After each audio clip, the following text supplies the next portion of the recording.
हे प्रियाजू, हे राधे, परम सौभाग्यदायक महान पुण्यजनक श्री कृष्ण की प्राप्ति कैसे होती है? प्रियाजू से पूछा। प्रियाजू ने कहा, बहुत जल्दी श्री कृष्ण की प्राप्ति कराने में समर्थ हैं श्री तुलसी महारानी जी। प्रियाजू का वो बताया हुआ उपाय, श्री वृंदा सखी, ये वृंदावन की अधिष्ठात्री देवी हैं। ये वृंदावन की पूरी व्यवस्था को देखती हैं। प्यारे जू के नित्य केली की व्यवस्था करती हैं और इनकी कृपा के बिना कोई वृंदावन में प्रवेश नहीं कर सकता। ये हमारी प्यारी जू की प्रिय सखी वृंदा सखी श्री तुलसी महारानी जी। चंद्रानना सखी ने कहा कि परम सौभाग्यदम राधे महापुण्यम वरप्रदम श्री कृष्ण श्यापि लभ्यर्थम, तो उनका तुलसी सेवनम मतम, मेरे मत में यदि तुलसी जी की सेवा की जाए, तुलसी जी का यदि स्पर्श हो जाता है, तुलसी जी का नाम कीर्तन किया जाता है, तुलसी जी को प्रणाम किया जाता है, तुलसी जी का वृक्ष लगाया जाता है, तुलसी जी को जल अर्पित किया जाता है और तुलसी दल से नित्य भगवत सेवा की जाए, तो बहुत जल्दी श्री कृष्ण प्रसन्न हो जाते हैं।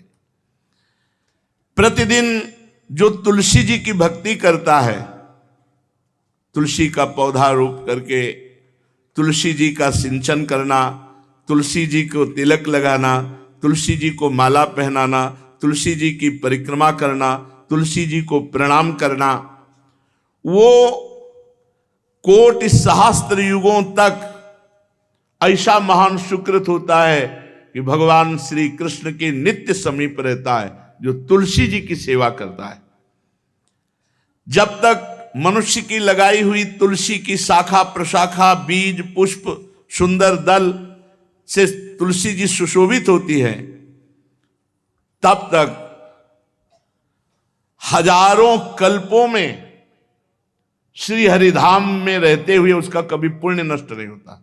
जैसे एक दिन तो 1000 कल्प, 2 दिन 2000 कल्प वो भगवान के नित्य धाम में महान सुकृत के बल से भगवत धाम में रहेगा, जो तुलसी जी का पक्का मान लीजिए। जब स्वयंसी में से तो तुलसी जी रोपण करके तुलसी जी का एक वन लगाया था और रोज नवीन नवीन मंजरी तुलसी दल लेकर प्रभु के चरणों में, कहीं न कहीं तुलसी जी की कृपा हुई। वृंदावन, ये वृंदा अधिष्ठात्री देवी वृंदावन की है, इनकी कृपा के बिना। हे चंद्रानने, संपूर्ण पत्रों और पुष्पों को जो उतार करके सम्मान पूर्वक पहले प्रार्थना करनी चाहिए। हे वृंदा देवी, हे तुलसी जी, भगवान श्री हरि की पूजा के लिए या प्रियाजू की पूजा के लिए हम आपके कुछ मंजरी कुछ दल लेकर के सेवा करना चाहते हैं, आप कृपा करके मुझे दीजिए, और फिर उतार लें। ऐसे नोचना नहीं, बहुत सम्मान से बहुत प्यार से, तो तुलसी जी प्रसन्न होते हैं। जो मनुष्य तुलसी दल से श्री हरि की पूजा करता है, कोई भी पाप उसका स्पर्श नहीं कर सकता। पूर्व में किया हुआ कोई भी पाप उसको दंड नहीं मिलेगा, जो तुलसी जी की आराधना नित्य करता है। अब इतना जल भी ना चढ़ा दे, हमारे पुण्य हो जाए और तुलसी जी अंतर ध्यान। अनुकूल जल, जैसे मान लो गमले पे हैं तो इतना बड़ा तांबे का रोज उससे चढ़ा, अब भर के लोटा चढ़ा दोगे 2-4 दिन में अंतर ध्यान हो जाएंगे तुलसी जी। बहुत विवेक से जरूरत है, मतलब भारी पुण्य होगा।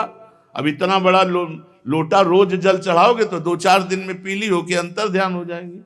भाई इतना जल, अनुकूल जल चाहिए। एक तांबे का छोटा सा लिया, ऐसे डाल, रोज डालो, उसमें कोई फर्क नहीं। और गमला उठाकर धूप में विराजमान करो। सेवा का मतलब क्या है? जो तुलसी जी को जल अर्पित करके तुलसी जी की सेवा करता है, हरि चिंतन करता, कभी कोई पाप उसका स्पर्श नहीं कर सकता। 100 भार सोना 400 भार चांदी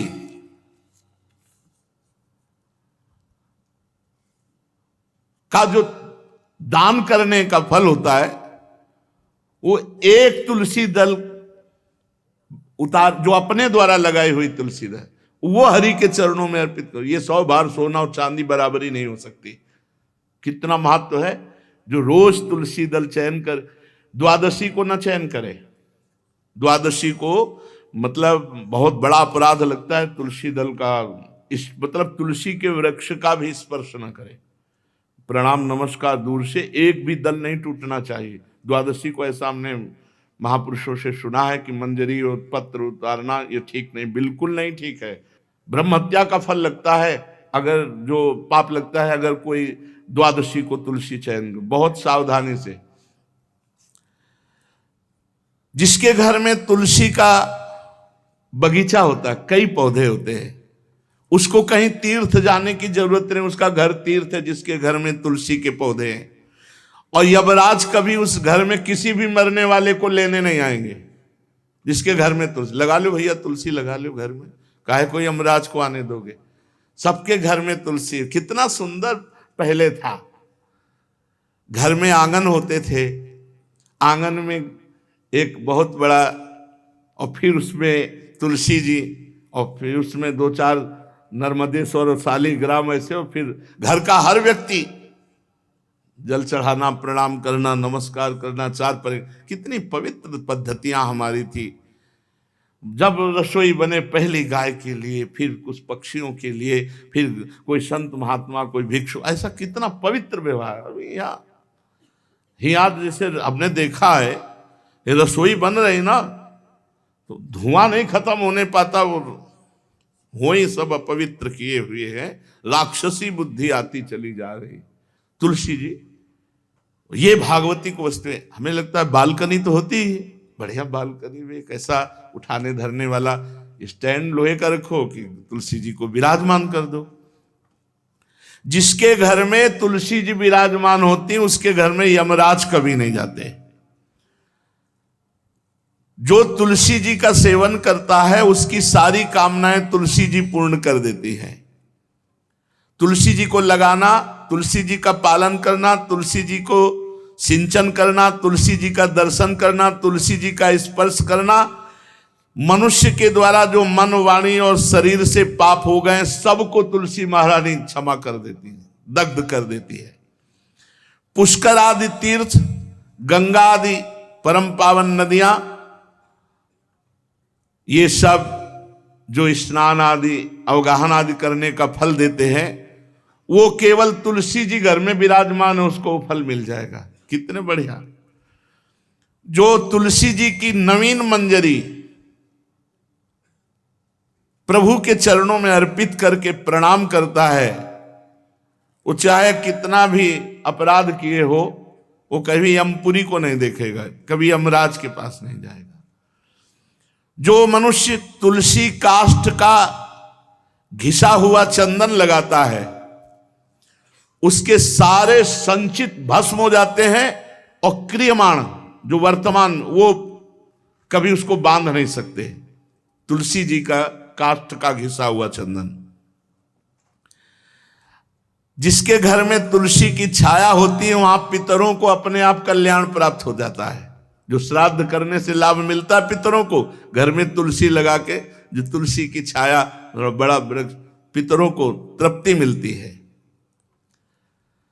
चतुर्भुज ब्रह्मा जी सारंग धनवा श्री हरि के महामहिम स्वरूप की अनुभूति करने के लिए भी कहा है कि तुलसी जी का महान महात्म्य, अगर तुलसी जी का सेवन करे तो भगवान श्री हरि की महिमा को जान जाएगा।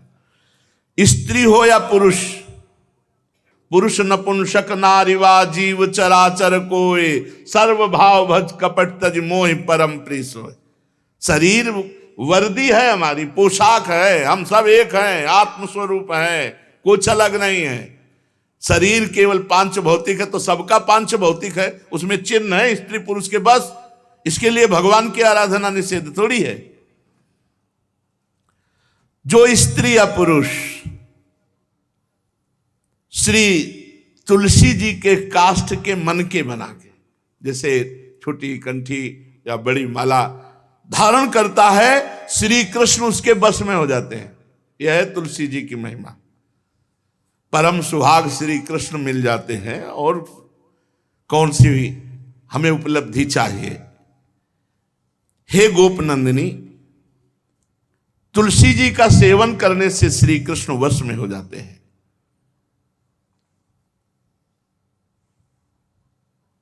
जो तुलसी की माला से नाम जप करता है, काउंटर वाली बात तो स्मृति के लिए भाई है, हम निषेध नहीं करते, नहीं बहुतों के भजन बंद हो जाएंगे, पर हम इतनी महिमा जरूर बता देते हैं कि तुलसी माला से जो नाम जप किया जाता है उससे आध्यात्मिक सिद्धि बहुत जल्दी होती है। गुरुदेव भगवान कहते थे, जो अंगुलियों से रगड़ होती है मन का से, उसमें आध्यात्मिक ऊर्जा शक्ति तुलसी माला से। प्लास्टिक पर भाई करो, निषेध नहीं कह रहे, नहीं बंद हो जाएगा वो भी राधा राधा कहना, वो हमें बंद नहीं करना। हम कह रहे तुम जैसे बने वैसे करो, लेकिन माला का बहुत बड़ा प्रभाव है। तुलसी परम पवित्र भगवान श्री हरि की प्रिया, और उनके काष्ठ को जब हम ऐसे ऐसे नाम के साथ, तो विशेष ऊर्जा शक्ति, आध्यात्मिक शक्ति हम में जागृत होती है। हो सके जिनको ऐसा बन सके तो छोटी एक वो आती है सुमिरनी, उसको रख लो, अपनी जेब में रख लो, उससे करो। और नहीं है तो भैया तुम इसी से करो, नाम जप करो, भाव को भाव अना खालसो, नाम जपत मंगल दिस दसो। सुंदर सुंदर तुलसी जी के वृक्षों के समीप बैठ करके जो अनुष्ठान किया जाए वो बहुत लाभदायक। श्रीमद् भागवत का, गोपाल सहस्त्र नाम का कोई भी पाठ तुलसी जी के समीप विराजमान करके किया जाए, आचार्य को बुला करके तुलसी पूजन करना चाहिए, विविध प्रकार के अनुष्ठान, अरे तभी तो सब मंगल होता है। पहले था, हमने देखा है, 4 बजे माताजी दरवाजे के सामने लीपती, रोज का काम। जो पुराने घरों में देहरी के आगे आके 4 बजे लीप करके वहां अपना चौक पूर के दीपक जला, मतलब क्या पवित्रताएं थी, क्या मंगल था। जब किसी को निमंत्रण दिया जाता था सबके पैर धोए जाते थे, सुंदर बिछौना बिछा करके, और उसमें बैठ कर पत्तल और रज के सकोरा कुल्हड़ ऐसे भोजन पाया। कितना पवित्रता, जो हमारी पूर्व पवित्रता थी, धोती कुर्ता चोटी, पवित्रता। मान लो अगर बाहर जा रहे तो पैजामा कुर्ता, ऐसे बहुत पवित्र पोशाकें थी, पवित्र आचरण थे, पवित्र खान पान था। घर में जाओ तो एक पवित्रता है। किसी भी घर में ऐसा नहीं था कि देव मूर्ति ना विराजमान हो, किसी भी घर में ऐसा नहीं था तुलसी जी विराजमान न हो, 1-2 गाय जरूर होती थी, पवित्रता। अब तो बड़ा विचित्र, ये भारतीय गौएं जो श्वेत रंग की, जो अरुण रंग की, जो सींग वाली हैं, वो उनका आप दुग्ध देखिए, दूह कर रख दीजिए, स्वर्णिम कांति छाई मिलेगी। ये हमारी भारतीय पद्धति, ये हविष्यान्न, इससे देवताओं का, भगवान का, सबका अभिषेक पूजन होता है। शुद्ध गाय जो हमारी भारतीय है, तीला है उसके जैसे निकला हुआ, वो भगवान ने सेवा की है। हमारे गोविंद भगवान का नाम ही गोविंद, गौओं के इंद्र। भगवान सुबह से निकल जाते थे, शाम तक गौओं को चराते थे। बड़ा तो किशोरी जी ने श्री तुलसी जी के पूजन की बात, भगवान गोपियों से वादा किए थे कि अब तुम्हें अगली पूर्णिमा को रास, अब रास बिना रासेश्वरी के नहीं हो सकता, लिखा हो चाहे ना लिखा हो। कोई भी विद्वान, कोई भी प्रवक्ता इस बात को बतावे, कहते हैं भागवत में राधा नाम नहीं लिखा है, भागवत राधामय ही है।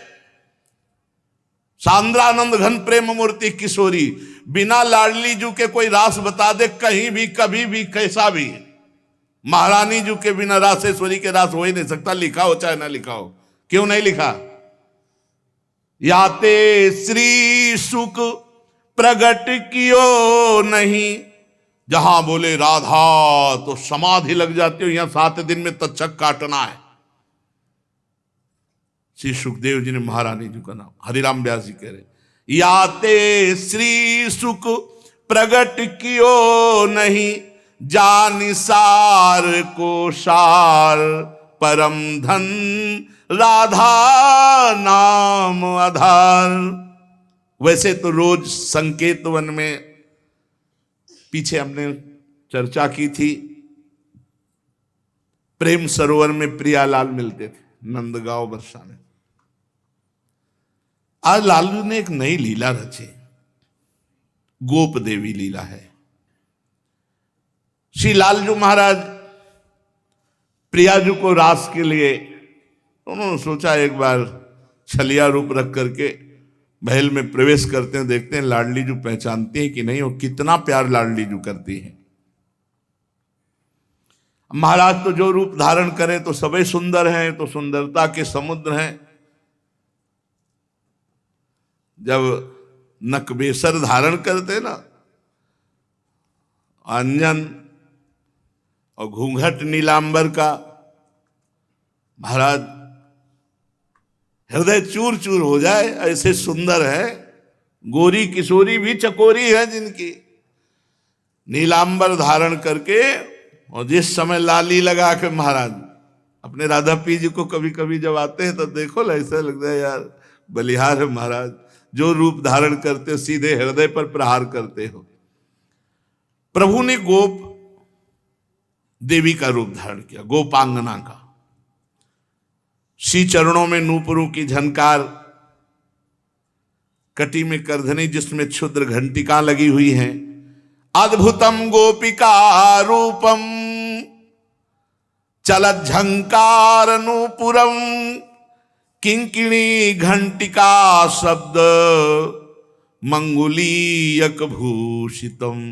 बड़ी दिव्य अंगूठियां धारण किए हुए अंगुलियों पे, कमर में करधनी जो रुंझुन रुंझुन, श्री चरणों में नूपुर, और रत्न कंकण केयूर मुक्ताहार विराजितम। कलाइयों में रत्न जटित कंगन, बीच बीच में चूड़ियां कंगन ऐसे, बाजूबंद, कंठा, मोतियों के हार और शीश फूल, केशपास, वेणी रचना, नासिका में मोती की बुलाक, बेशर और अलकावली, घुंघराली अलकावली, श्याम वर्ण के केश। ऐसा रूप धारण किया जो देखे मुग्ध हो जाए श्याम सुंदर को। वृषभानु भवन की तरफ चले। खाई और परकोटों से युक्त वृषभानु भवन 4 दरवाजों से सुशोभित, प्रत्येक द्वार पर काजल के समान वर्ण वाले गजराज झूम रहे। राजभवन की बड़ी मनोहरता है। उस मंडप प्रांगण में वायु के समान वेग वाले घोड़ों से अंगरक्षक महल की रक्षा करने वाले चारों तरफ दौड़ रहे हैं वृषभानु भवन में। और बड़ी ही सुंदर सुंदर गौएं, धर्म धुरंधर बलवान साण रमा रहे। बहुत से गोपाल बंशी वेद धारण किए हुए उनको संभाल रहे हैं। वृषभानु जी का भवन क्या है, ऐसा लगता है कि विश्वकर्मा ने पूरी कला कौशल लगा दी। और महारानी जी के लिए भवन के अंदर ही बगीचा, झरना, सरोवर, सब कोटि कोटि सूर्य के समान कांति वाली सुंदर सुंदर मणियां खंभों में जटित हैं, जिससे प्रकाश फैल रहा है। रत्न मंडित आंगन, बहुत से रत्न स्वरूप भूमि पे जटित हैं, और वहां वीणा, ताल, मृदंग आदि बाजे बजाती हुई बहुत सी मनोहर सखियां फूल छड़ी लिए हुए दरवाजे पर खड़ी हैं, संगीत बज रहा है। उस अंतापुर में दिव्य विशाल उपवन की छटा छटक रही। भीतर ही अनार, कंद, मंदार, नींबू तथा अन्य ऊंचे ऊंचे वृक्ष लहला रहे। केतकी, मालती, माधवी लताएं बड़ी सुंदर वृक्षों का आलिंगन किए हुए श्री राधा निकुंज महल के अंदर ही कल्प वृक्ष के फूलों की सुगंध से भौरे मत वाले हो रहे हैं। शीतल मंद सुगंध वायु चल रही है। कहीं सहस्त्र दल कमलों के पराग को बारंबार वायु बिखेर रही है। निकुंज शिखरों पर बैठे हुए मोर कभी नाचते हैं, कभी कूक रहे हैं, कहीं कोकिला, कहीं सारस, कहीं सुख, और फूलों के सहस्त्र सहस्त्र सैयाएं जगह जगह, कभी लाडली जो इधर से निकले किसी में भी विराजमान हो जाए। मेघ मंदिर में सैकड़ों फुहारे छूट रहे, बाल सूर्य के समान कांतिमान कुंडल तथा विचित्र वर्ण वाले वस्त्र धारण किए हुए करोड़ों बलवान महल के आसपास श्री लाडली जू के और श्री स्वामिनी जू की परिचर्या में सब सुसज्जित सखियां केसरिया रंग के सूक्ष्म वस्त्रों को सजाकर पर्दा बनाया गया है। जलज पुष्प, थलज पुष्प, जगह जगह पल्लव बिखेरे गए हैं और घुटनों तक पुष्पों का पराग महारानी जो चलेंगे राजभवन में। ऐसा मालती मकरंदों के फव्वारे, मालती मकरंदों के, मालती के सुंदर मकरंद के पराग के सुगंध से युक्त ऐसे फव्वारे चल रहे हैं। ऐसे आंगन करोड़ों चंद्रमाओं की कांतिमती कोमलांगी सहचरियां, करोड़ों चंद्रमाओं की कांति, धीरे धीरे वहां सब निरीक्षण परीक्षण। श्री वृषभानुनंदनी श्री किशोरी जी की सेवा में सहस्त्रों ऐसी सुंदरियां, जैसे चंद्रमा के उदय होने से ताराओं की कांति फीकी हो जाती है, तो जब लाडली जो पधारती है तो ऐसे सबकी कांति फीकी हो जाती है। देखो माई सुंदरता की सीमा, ब्रजनो तरुण कदम्ब नागरी, निरखी करत अधग्रीवा। महान गौरव लाडली जू का। श्री किशोरी जू की अगवानी करने के लिए सखियां दौड़ पड़ी। लाडली जू को संभाल संभाल के कर कमल पकड़ करके पराग मार्ग से सिंहासन पर बिठाया। फिर लाडली जू की जैसी सेवा होती, कोई चवर, कोई पंखा, कोई व्यजन, कोई पान बीड़ी। अब ये गोप सुंदरी थोड़ा घूंघट करके सकुचाती हुई कोई टोक न दे, वृषभानु भवन में पहुंची। एक सखी ने देखा फूल छड़ी से, रे कौन हो आप? मैं गोप सुंदरी हूं, गोप देवी। क्या कार्य है? आपकी महारानी से मिलना है, मुझे शिकायत करना है। क्या शिकायत करनी? शिकायत करना है तो बाबा से करो जाकर। वो बात बाबा से नहीं कह सकती जो बात हमारे साथ हुई है, वो बात केवल लाडली जू से कह सकती है और वही हमारा निर्णय कर सकती है। हाँ, तो कोई गंभीर बात है, गंभीर बात है। इसीलिए तो महारानी जी, कोई गोप सुंदरी आई अपने को बोल रही और वो आपसे अपना न्याय करवाना चाहती है, आदर पूर्वक उसको लाओ। पुष्पों के पावड़े जहां थे वहीं से गोप सुंदरी को घूंघट इतना किए हुए हैं, क्योंकि लाडली जू के सामने नेत्र चपलता इनकी खुल जाती है, तो इतना घूंघट किए हुए हैं। आदर से सत्कार पूर्वक पार्श्व में ही एक सिंहासन आसन डलवाया। आओ, तुम हमारी अतिथि हो, तुम्हारा स्वागत है, बैठो। कुछ खाओ पियोगी? हृदय जल रहा है, खाएं पिए क्या? नहीं, बात क्या हो गई? ऐसा क्या हृदय जल रहा है? कुछ आपको नहीं, हमारी पहले बात सुन लो और न्याय कर दो, बस हो गया। अच्छा सुंदरी, तुम्हारा स्वागत है। स्वागतम ते सखि शुभे नामधेयम बदासु में, भूरि भाग्यम ममई वाद्य भवत्यागतया स्वतः। स्वागत है, स्वागत है सुंदरी, तुम्हारा स्वागत है। मुझे ऐसा लग रहा है मेरे भाग्य से तुम आई हुई हो, क्योंकि जब मैं तुम्हारे जो अंग खुले दिखाई दे रहे हैं उनको देखती हूं तो मुझे विशेष सुख मिलता है, जैसे मेरे प्रीतम के सुख, मेरे प्रीतम की स्मृति आपके दर्शन से आ रही है। त्वत्समानम दिव्य रूपम दृश्यते नहीं भूतले, यन्न त्वं वर्तसे शुभ्रू पत्तनम धन्यमेव तत्। सुंदरी, तुम्हारा स्वागत है। भूतल पर तुम्हारे समान दिव्य रूप नहीं हो सकता। शुभ्रू, तुम जैसी सुंदरी कहां निवास करती है? धन्य है वो नगर जहां तुम निवास करती हो। प्रिया जी इतना क्यों? क्योंकि श्याम वर्ण की अंगूठी पहने हुए, श्याम वर्ण की कांति अंगों से, तो प्रिया जी को अपने लाल जी की याद आ रही, प्रीतम की याद आ रही, प्रभु की याद आ रही। तुम अपने आगमन का कारण विस्तार पूर्वक बताओ, मेरे योग्य जो कार्य होगा मैं अवश्य करूंगी। तुम्हारी चाल ढाल बहुत सुंदर लगती है।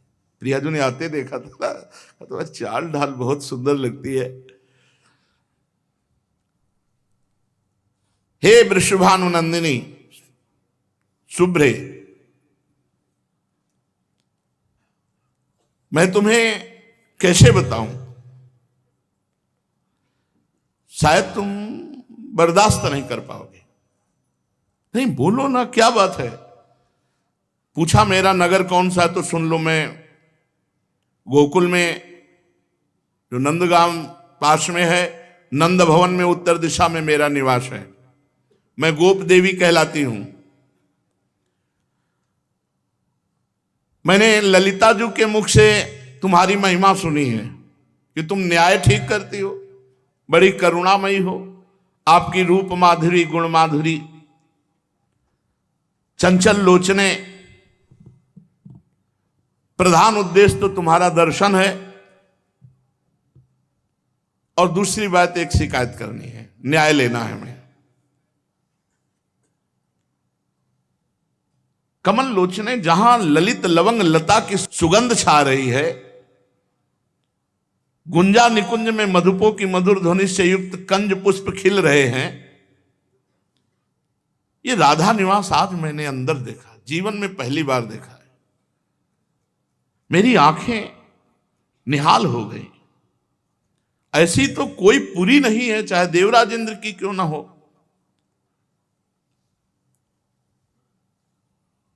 अब वो वार्ता कर रहे हैं। लाडली जी से गोप देवी ने कहा, मेरी आंखें तो सार्थक हो गई, शीतल हो गई, पर मेरा हृदय जल रहा है। क्या? ये जो नंदगांव में एक श्याम सुंदर है, आपने सुना होगा, श्री जी सावधान हुई, रोज हमको परेशान करते हैं, रोज परेशान। मैं नहीं चाहती, मैं तो उनको देखना भी नहीं चाहती, बोलना भी नहीं चाहती, लेकिन वो रोज हमारी तरफ देखते हैं, बोलते हैं और हमको तंग करते हैं। अब तुम ही बताओ, किसी भले घर की, लालू के भले घर की किसी को ऐसे, अब ये बात तो बाबा से नहीं कह सकती ना। श्री जी ने कहा कि नहीं नहीं, ऐसा नहीं है, आप जैसा कह रहे हो वैसा नहीं है। मैं दुखिनी हूं, और लालजू महाराज जो है ना, वो दुख को प्रकट करने लगे। देखो गोप देवी, तुम खिन्न ना हो, मैं तुम्हें ठेस नहीं पहुंचा रही हूं। कल्याणी, तुम फिर से अपनी बात बताओ। हमें लगता है कि तुम्हें और जगह दुख पहुंचा होगा, नंद नंदन से नहीं। तुम अपने दुख का कारण बताओ। एक बात सच्ची समझ लो, श्री कृष्ण और श्री कृष्ण भक्त, इन दो के सिवा अगर किसी ने तुम्हें दुखी किया है तो मैं दंड दे सकती हूं, पर ऐसा श्री कृष्ण के द्वारा आपको। देखो, अगर तुम बनावटी बात कह रहे हो तो तुम्हें जो हाथी घोड़ा रथ सोना रत्न चाहिए सब ले जाओ। सही बात बताओ, निश्चल भाव से, जैसे मैंने तुम्हें अपना मित्र माना, वैसे ही तुम मित्रता का बर्ताव करके बताओ। देखो, श्री जी ने कहा कि तुम हमारी मित्रता में कपट न, अगर जो मित्रता में कपट करता है उसको धिक्कार है। गोप देवी ने कहा, राधे, बरसाना गिरी की घाटियों में मनोहर सांकली गली है, खुली बात तुम्हें बताएं, अभी तक तो हम गुप्त बता रही थी। मैं दही बेचने जा रही थी, इतने में नंद का आ गया। नौ तरुण तो है ही है, और आप तो जानती हैं सुंदर भी है। तो आप ही है कि मैं सुंदर हूं के लिए श्री जी ऐसे करे? आप जानते हो सुंदर भी है। उसने रोक लिया मुझे और घूंघट करके जैसे लीला पूर्वक। अरे मैं तो शर्मा गई। उसके हाथ में बंसी थी, बेत थी। उस रसिक शेखर लंपट को लज्जा की तो तिलांजलि ही दे दी। मेरा हाथ पकड़ लिया और जोर जोर से हाथ मरोड़ने लगा और कहने लगा, सुंदरी, मैं इस कर लेने वाला हूं इस बीथी का, गली का। मैंने कहा, अरे गोरस लंपट, मैं कदापि कर नहीं दूंगी। बस इतना कहना था कि उसने सिर पर से जबरदस्ती दही का माट उतार डाला, फोड़ डाला, और मेरा पुराने जमाने का वो माट था, और दही पी लिया। फिर जो बात हम आपको बताएं, उसने मेरी ऊपर से चुनरिया खींच ली। अब मैं लाज की मारी कुछ कही नहीं। वो तुमसे दिल की बात बताने आई हूं कि वो कैसे है। उसे बताऊं ना, ये नंद का है तो ग्वाला ही। श्री जी एकदम सहम गए। प्रीतम के लिए ऐसा, और कोई खास धनवान नहीं है, न सुशील है, न स्वरूप है, अपने को बड़ा सुंदर समझता है। ऐसे पुरुष से कहीं प्रेम किया जाता है? किशोरी जी उससे, आप थोड़ा सहयोग कीजिए। श्री जी से कहा, आप थोड़ा सहयोग कीजिए, ये ठीक रहेगा नहीं। जब ऐसे वचन बोले तो लाडली जी को बड़ा विस्मय हुआ और कहा, सखी, जिनकी प्राप्ति के लिए ब्रह्मा शिव आदि बड़े बड़े देवता उत्कृष्ट योग रीति से नाना प्रकार का तप करते हैं, दत्तात्रेय, सुखदेव, कपिल, आशुरी, अंगिरा, ये बड़े बड़े जिनके चरणारविंद के मकरंद रस का पान करने के लोलुप हैं, तम कृष्णमादि पुरुषम परिपूर्ण देवम लीला अवतार मजता मार्ति हरम जनानाम। तुम ऐसे अजन्मा परिपूर्ण परम देव, लीला अवतार, सर्वजन दुखारी, भूतल भार हरणकारी, संत पुरुषों के एकमात्र आराध्य देव, तुमने श्री कृष्ण की निंदा हमारे सामने कैसे कर दी? श्री जी ने कहा, तुमने श्री कृष्ण की निंदा कैसे कर दी?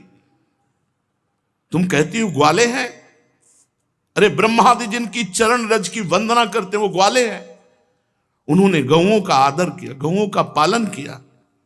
गोरज की कितनी महिमा है तुम क्या जानते हैं? गोरज का स्पर्श होते ही वो परम पवित्र हो जाता है, जिसके माथे पे गोरज लगती है। गौओं का उत्तम नाम जो जप करता है वो गोलोक बिहारी को प्राप्त होता है। दिन रात गौओं का सुंदर मुख दर्शन, उनकी सेवा, ये भगवत प्राप्ति का स्वरूप है। मेरी समझ में तुम्हारी बुद्धि ठीक नहीं। तुमने गोप जाति कह करके अवहेलना करना चाहा। तुम कहती हो काला श्याम सुंदर, श्री कृष्ण की श्याम प्रभा विलासी सुंदर कला का दर्शन करके भगवान नीलकंठ, शंकर जी, सनक सनंदन सनातन, अरे जटाजूट, हलाहल, विष, भस्म, कपाल और सर्प धारण करने वाले उनकी सुंदरता के पीछे घूमते हैं। स्वर्गलोक, सिद्ध, मुनीश्वर, यक्ष, गंधर्व, मरुदगण, नर, किन्नर, कौन ऐसा है जो हमारे श्री कृष्ण से मोहित ना हो जाए? उत्कृष्ट ऐश्वर्य, सौंदर्य, माधुर्य, तू कैसे बोल दिया? तुम कहती हो निर्धन है। अरे सारा वैभव उन्हीं का है। तू अभी मेरे श्री कृष्ण को नहीं जानती। तू कहती कोई खास नहीं। वत्सासुर, अघासुर, कालिया नाग, बकासुर, यमला, अर्जुन, वृक्ष, तृणाव्रत, सक्तासुर, पूतना, इनको परम पदवी प्रदान की जो घोर राक्षसी स्वभाव के थे, खास नहीं है। उन मुरारी के लिए तुम अपयश वाले शब्द बोले। कोटि कोटि ब्रह्मांड समूह एक एक रोमकूप में जिनके वास करते हैं उनको तू कह रही खास कोई धनवान नहीं, पुरुषोत्तम कह रहे हो कि वो किस प्रेम करने लायक नहीं। अरे बड़े बड़े वैभव को ठुकरा कर भक्त लोग श्री कृष्ण के चरणों की आराधना करते हैं, तुम भक्ति के रास्ते को नहीं जानते। उनकी एक कृपा है कि वो अपने भक्तों को प्यार करके उनके पीछे पीछे डोलते हैं। श्री कृष्ण सुशीली नहीं, समस्त लोगों के सुजन समुदाय के चूड़ामणि हैं। वे अपने भक्त के पीछे चलते हैं, अपने रोम रोम को लोगों को पावन करते हैं। वो परमात्मा है। तू कैसे बोल गई? गोप देवी बोली, श्री राधे मैं दुख तो नहीं पहचाना चाहती, वैसे तो तुम्हारी बुद्धि तो बृहस्पति का भी उपहास कर रही, इतनी प्रवीण है, वाणी कला कौशल बोलने का। श्री राधे हमें लगता है तुम्हें श्री कृष्ण से प्रेम है क्या? क्योंकि तुम बात सुनते ही ऐसी, तुम्हें बहुत विश्वास है श्री कृष्ण पे, तुम्हें प्रेम है श्री कृष्ण से। श्री जी ने कहा मुझे प्रेम है श्री कृष्ण से और मुझे विश्वास है श्री कृष्ण पे। क्या तुम बुलाओगे श्री कृष्ण उपस्थित हो जाएंगे? हां, इसी क्षण। यथा गमिष्यति यदाद्य हरि परेशः किम कार्यामि भवतीम वदतरि शुभ्रो चेदागमो नहीं भवे धनमालिनः स्वम सर्वधनम च भवनम च ददामि तुभ्यम। ओहो, तू मेरी परीक्षा लेनी चाहती? सुन सखी, मेरे बुलाने से मेरे श्री कृष्ण तेरे सामने उपस्थित हो जाएंगे। अगर वो नावे ना मेरे स्मरण करते हुए तो ये जीवन, ये धन सब न्यौछावर कर दूं। कितना प्रेम है श्री जी से। कह रही चेदागमो न ही भवेत धनमालिनः, तो स्वयं सर्वम धनम भवनम ददामि तुभ्यम। मैं तुम्हारी सेविका बन जाऊंगी, सब कुछ अर्पित कर दूंगी अगर मेरे बुलाने पर श्री कृष्ण न आए। अथ राधा समुत्थाय नत्वा श्री नंद नंदनम उपविश्यासने दध्यौ ध्यानस्तिमिल्लोचना। उसी समय श्री जी ने आंख मूंद लिया और प्रभु श्री कृष्ण के ध्यान में मगन हो गई। श्री कृष्ण का मन ही मन चिंतन करके उनके ध्यान में डूबी और निश्चल हो गई। वो तो सामने ही बैठे गोप देवी के रूप में। देखो अब तो मामला बढ़ गया, श्री जी तो ध्यानस्थ हो गई और श्री जी के आंखों से अश्रु प्रवाह होने लगे। उतार कर फेंक दिया सब गोप देवी का वेश, निकालते हुए वो आके बैठ गए और गंभीर वाणी में बोले, प्रियाजू, लाडलीजू, श्री राधा। श्री जी ने आंख खोल के देखा, वही मोर मुकुट, उनको क्या देर लगती है। चंद्रवदने, प्राण प्रिय, मानुशीले, प्रिय राधा, देखो मैं तुम्हारे सामने आ गया हूं, आंख खोल कर देखो। हा प्रीतम, सामने देखा, मुझे विश्वास था आप चिंतन करते ही आ जाओगे। कहां गई वो गोप देवी? वो कहां गई? बहुत निंदा कर रही थी, कहां गई? प्रभु ने कहा, जेवी तुमने चिंतन किया, मैं वैसे तो बंसी बट में था, पर मैं अभी यार कम से कम सामने तो झूठ मत बोलो। वैसे तो मैं बंसी बट में था, मैं तुरंत बस आपके ध्यान के कारण ही आया। मैंने देखा एक अभी गई, कौन थी वो? कोई देवांगना थी, कोई मायाविनी थी, और मुझे लग रहा था कि कोई अच्छे विचार वाली नहीं थी। जब गोप देवी के रूप में आए तो श्याम सुंदर के लिए बोले, और जब श्याम सुंदर के लिए आए तो गोप देवी के रूप में जो गए। वैसे हम आपसे कहते हैं कि ऐसे इधर उधर की घूमने वालियों की बातों पर विश्वास नहीं करना चाहिए। श्री किशोरी जी परमानंद में मगन हो गई और लालजू से हृदय से मिले। सखियों से कहा वो गोप देवी बाहर निकली जो फूल छड़ी लिए हुई खड़ी। उनका आते अंदर आते तो देखा, तो बाहर निकलते हुए तो नहीं देखा। तो श्री कृष्ण से कहा आपने देखा? बोले हाँ निकलते मैंने। बोले हमारी सखियों ने नहीं देखा। कौन गोप देवी थी? तो कहा क्षमा कीजिए मैं ही गोप देवी बन के आया था। तो श्री जी के हृदय से लगे और श्री जी से कहा, इसी के आगे रासलीला है। श्री जी से कहा कि हे रासेश्वरी, आपकी उपस्थिति के बिना हमने गोपियों से जो वचन दिए हैं कि आपको शरद पूर्णिमा की रात्रि में रास उत्सव में सम्मिलित करेंगे, आपकी उपस्थिति के बिना रास नहीं हो सकता। हे प्यारी जी, आप कृपा करके जो ये रात्रि है शरद पूर्णिमा की, इसमें आप पधारें और समस्त रास सुख गोपियों को प्रदान करें। प्रभु श्री कृष्ण के साथ हमारी महारानी जी और अनंत अनंत ब्रज युवतियां, ये अद्भुत प्रेम में जो रास है, ये प्रेम की चरम अवस्था है। ये रस की वर्षा है, आनंद की वर्षा है। दंपति अति आनंद बस प्रेम मत निशंक क्रीडत। यहां आनंद की मत्तता है। ये सब विकारों की तो साधना काल में साधकों के हृदय से निवृत्ति हो जाती है। फिर भाव देह की प्राप्ति, जैसे सखा भाव या वात्सल्य भाव या दास्य भाव या गोपी भाव या सहचरी भाव देह चिदानंद होता है। वहां सब विकार होते ही नहीं है, विकार की कल्पना ही नहीं है। ये महाप्रेम का स्वरूप, रासोत्सव महाप्रेम का स्वरूप है। भगवत कृपा से जो आगे चर्चा है वो रास की ही है। हम लोग बड़े सौभाग्यशाली हैं